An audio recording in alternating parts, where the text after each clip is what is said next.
Hello champions of science. Ideal gas में एक बहुत ही प्यारा सा टॉपिक है कि उसके मॉलिक्यूल्स की जो स्पीड्स है उसको कैसे पढ़ा जाए। क्या वो कोई काम की चीज़ है भी कि नहीं।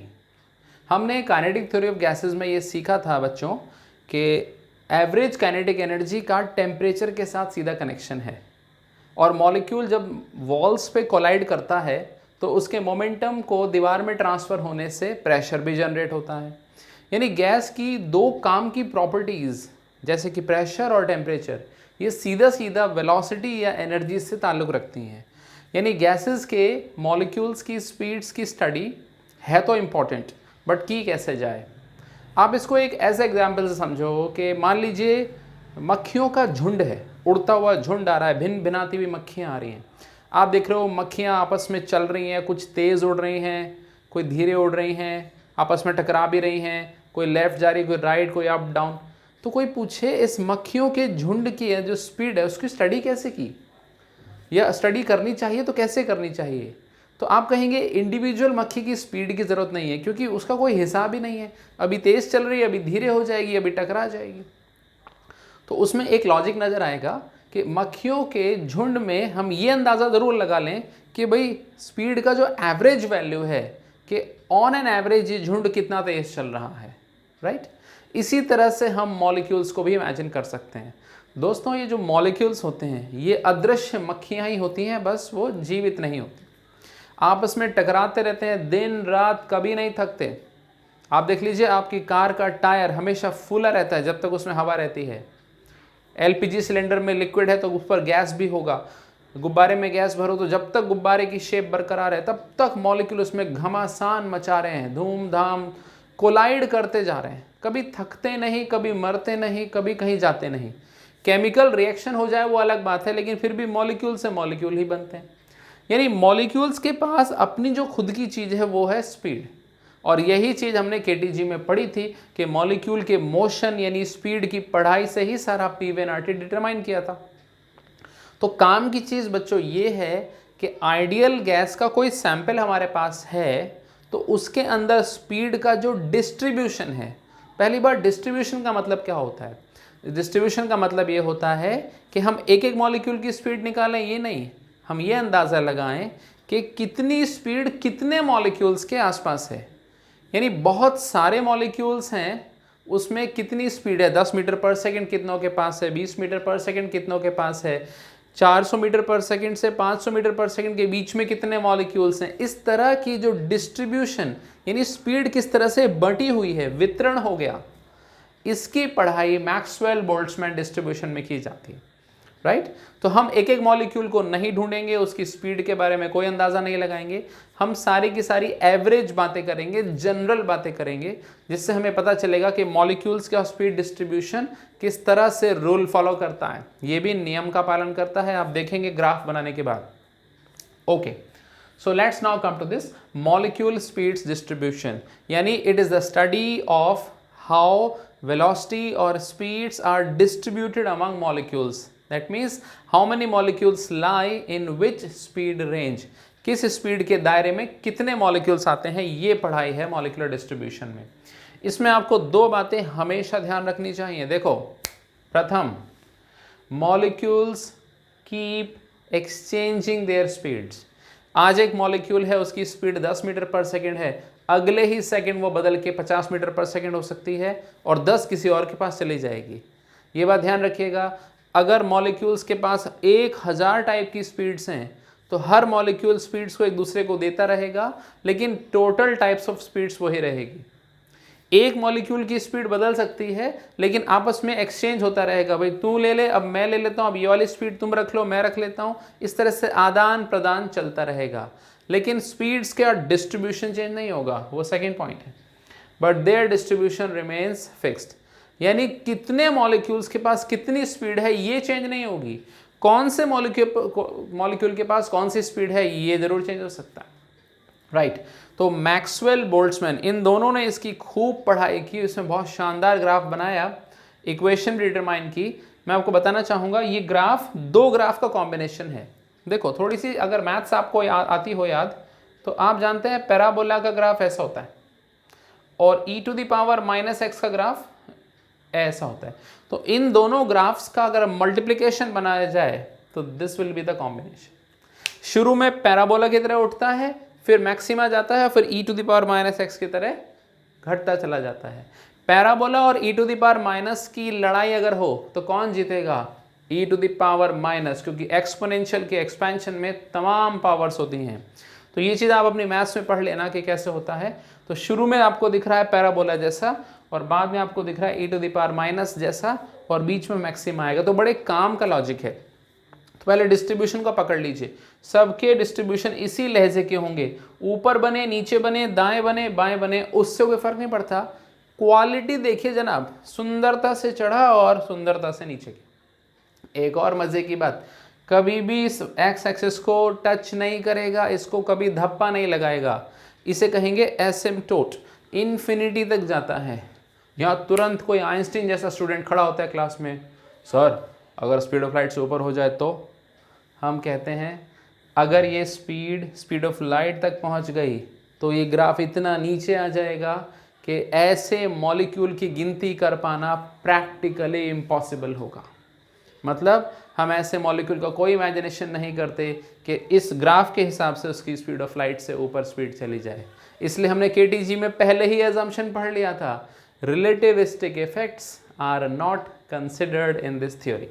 तो ग्राफ की क्वालिटी पे ध्यान दीजिए, ऐसे चढ़ेगा, फिर मैक्सिमा जाएगा और कंटिन्यूसली नीचे आएगा। तो हमेशा कंटिन्यूस है, डिफरेंशिएबल है। यहाँ का स्लोप पॉजिटिव है, यहाँ का स्लोप नेगेटिव है, तो बताओ जी बीच में स्लोप शून्य जरूर होगा। और वही हमारी काम की स्पीड। आप देखिए वाई एक्सिस पर क्या है, हालांकि इसे हम नंबर ऑफ पार्टिकल्स कह देते हैं, लेकिन आप ये मानिए ये नंबर ऑफ पार्टिकल्स से रिलेटेड है।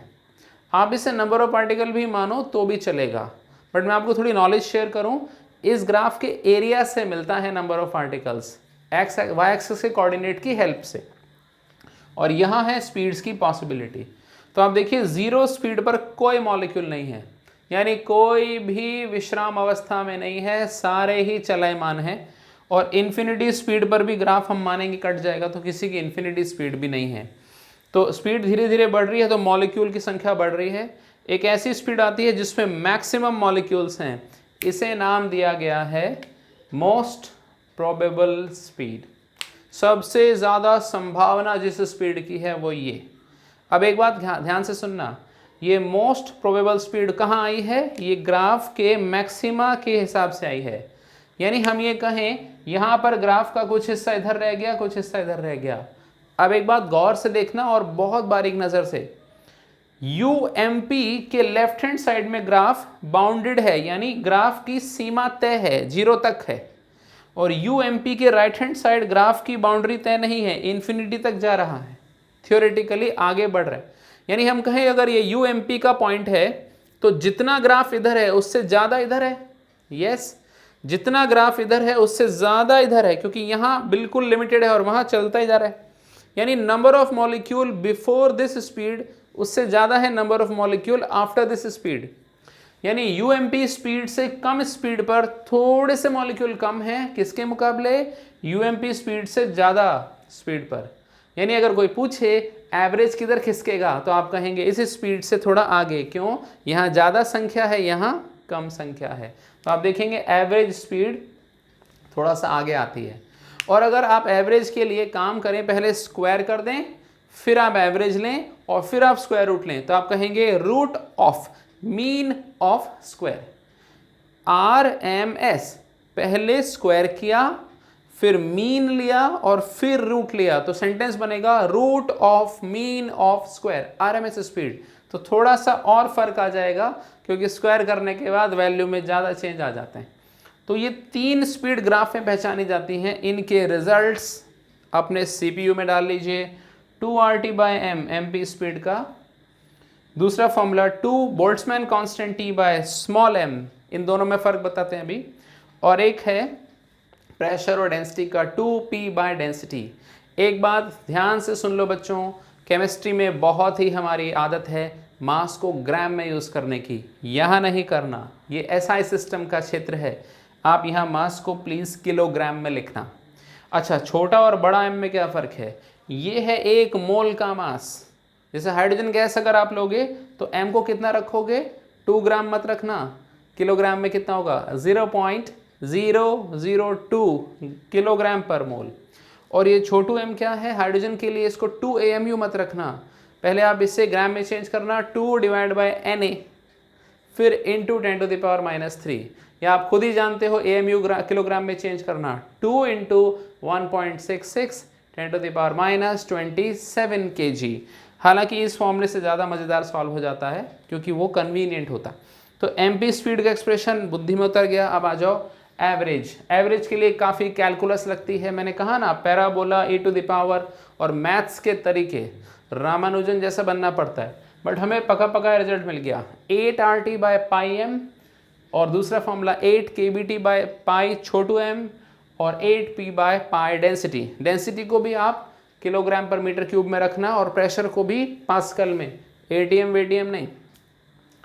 RMS का फॉर्मूला आप काइनेटिक एनर्जी से भी निकाल सकते हो। काइनेटिक एनर्जी होती है 3RT/2 1 मोल की, उसे आप अगर हाफ कैपिटल M V² रख दें तो आपको स्क्वायर रूट से मिल जाएगी 3RT/बड़ा M, 3 kBT/ छोटा m और 3P/ρ।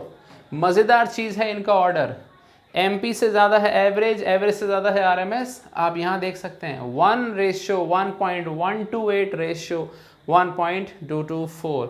तो प्लीज़ मेमोराइज, किसी भी गैस के लिए हमेशा मिक्सचर हो, प्योर गैस हो, कुछ भी हो, लेकिन गैस होनी ज़रूरी। अब बड़े काम की चीज़ सुनो, अगर हम गैस के सैंपल को गर्म कर दें तो आप ये जानेंगे कि गर्म करने से एनर्जी बढ़ जाएगी, एनर्जी बढ़ जाएगी तो मॉलिक्यूल में ज़्यादा स्पीड आ जाएगी। तो स्पीड की वैरायटी तो वही रहेगी, लेकिन ज़्यादा स्पीड की पॉपुलेशन बढ़ जाएगी, यानी ज़्यादा मॉलिक्यूल के पास अब ज़्यादा स्पीड आ जाएगी। पहले कम मॉलिक्यूल के पास ज़्यादा स्पीड थी, यानी मॉलिक्यूल अब अमीर हो जाएंगे, ऐसा समझ लो।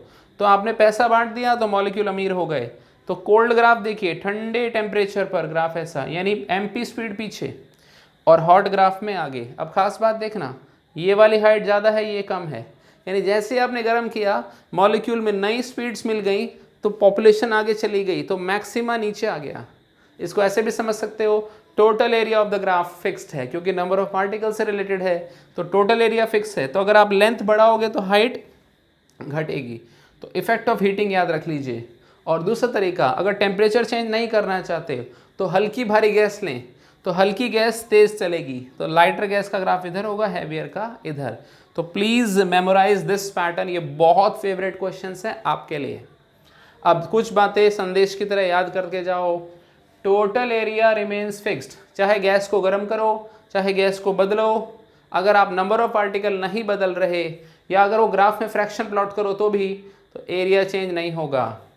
UMP, U एवरेज, URMS तीनों एक साथ, इंक्रीज ऑन हीटिंग, गर्म करने से सारी स्पीड पर असर पड़ेगा क्योंकि सब में टेम्परेचर का स्क्वायर रूट सामने नजर आ रहा है। Height of the graph decrease, height घटेगी अगर आप गैस को गर्म करेंगे, क्योंकि अब देखना थर्मोडायनामिक्स का सेकंड लॉ क्या सुंदरता से लगता है। Due to increase in entropy, heat करने से एंट्रोपी रैंडमनेस बढ़ती है, यानी मॉलिक्यूल में खलबली ज़्यादा हो जाती है। The distribution becomes more uniform, यानी अब मॉलिक्यूल में जो अंतर है वो खत्म होना शुरू हो जाएगा क्योंकि सभी मॉलिक्यूल में रैंडमनेस बढ़ जाती है।